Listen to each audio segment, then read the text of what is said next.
Good morning, ladies. I hope you're doing amazing. We're here today for dare number 5, the respect dare, 40 days to a deeper connection with God and your husband. All right, so dare number 5 says, Me and my big mouth.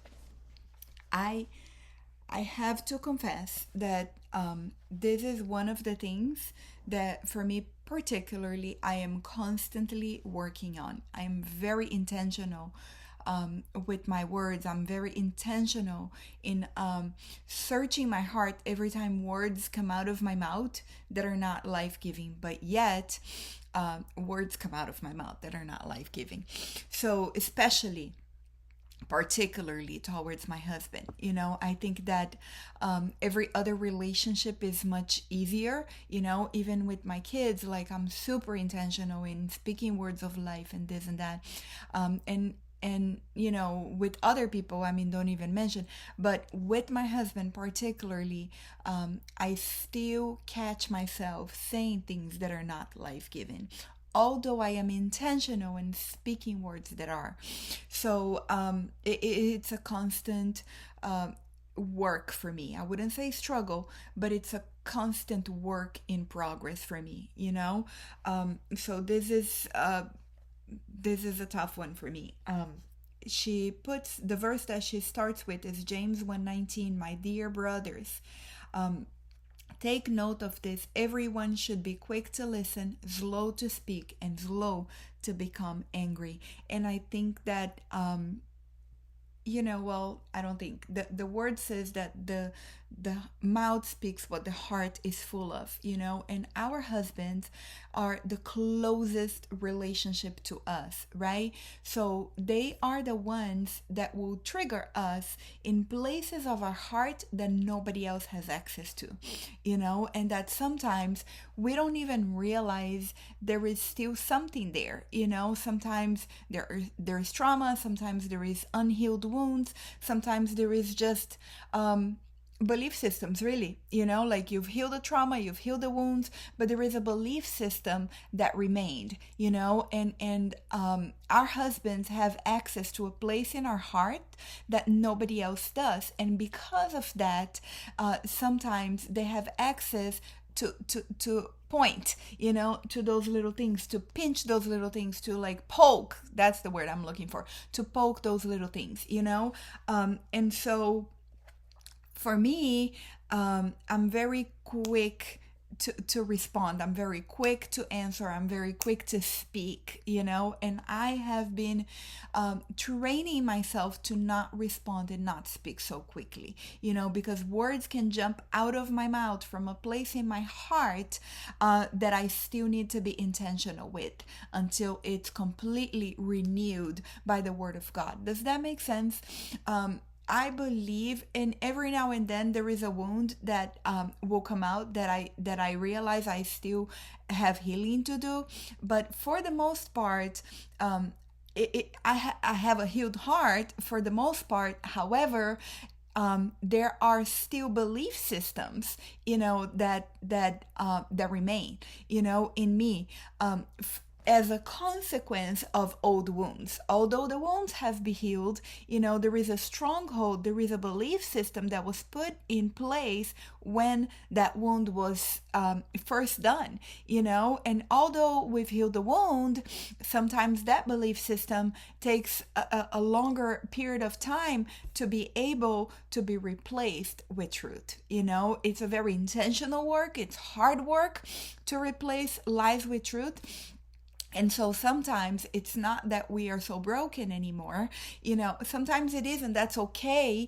All we need to do is heal ourselves, but sometimes it's not a result of so much brokenness anymore. We have fixed the brokenness, but we haven't replaced that belief system yet. Does that make sense? So, anyways, she starts with, do you ever feel like God's timing for our husbands is a little different than ours?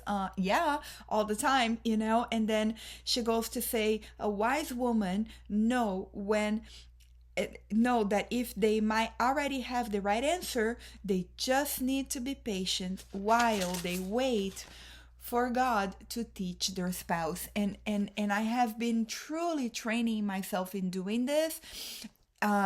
although I tell you it's not always successful, because I have understood this, but I have understood it at an intellectual level, not yet at a practical level. Does that make sense? Because a lot of times, most of the time, I would say, we know the truth, right? And we know in theory and intellectually all of these things, but a lot of times we're not yet putting it to practice, so, and again, we're talking about our spouses here, right? I think that, like I said, that's the hardest place to do this at, because it is the one human that has the most access to our hearts, right? So, and I was so impressed. I'm not gonna lie, I was so impressed. And I think I am every single time, but I think that this time hits me harder because I'm at this place where I'm being so intentional in doing this. And honestly, in the situation that this woman is at, Jen, I don't think I would have been this nice, I think I would have let the dogs out, really, because hello, it's my kids you're talking about here, and now they're hurt, and now she has a cut finger and whatever, and she was just so patient. Like, if you think about it, it's not even patient, it's wise, right?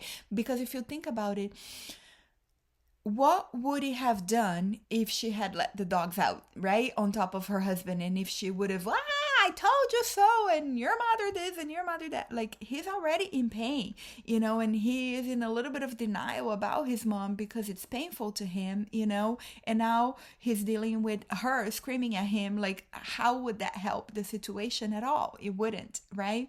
But to be very frank with you, that's probably what I would have done, and I admire this behavior and attitude that she had, and when I think about it, when I was answering the questions, my husband is this way. He is the one who is always slow to anger. He's slow to speak. He listens. He asks clarifying questions, like he's an angel. But me, on the other hand, I have a very I jump to conclusions quickly, and that's not a good thing, because my conclusions may have zero accuracy, because I didn't ask questions, because I didn't listen well, So anyways, this was a tough one for me. What do you girls think? I look forward to hearing from you, either on comments or on email, but what do you think? And then on question number 4, where it says 3, I'm sorry. Sometimes a Bible verse will show us things about ourselves that we didn't know. Where am I? That we didn't know before. What has been illuminated for you today in regards to James 1:19? And my answer is right on her comments below. If you think you disagree with your husband, try asking a gentle question instead to clarify or point out what information he might be missing, or what information I might be missing, right? Because a lot of times it's me who's missing information, not really him. So that was, to me, very confronting today, very confronting, very convicting, and it goes to show me that as much as I have been intentional about it, and it's a great thing that I have been, there is still a lot of work for me to do, right? And so anyways, I think different people have different soft spots, or spots that are like such a deep onion. There is like layers and layers and layers, and I think this is mine. So that was that for me today. I look forward to hearing from all of you. I love you all. I'll see you tomorrow.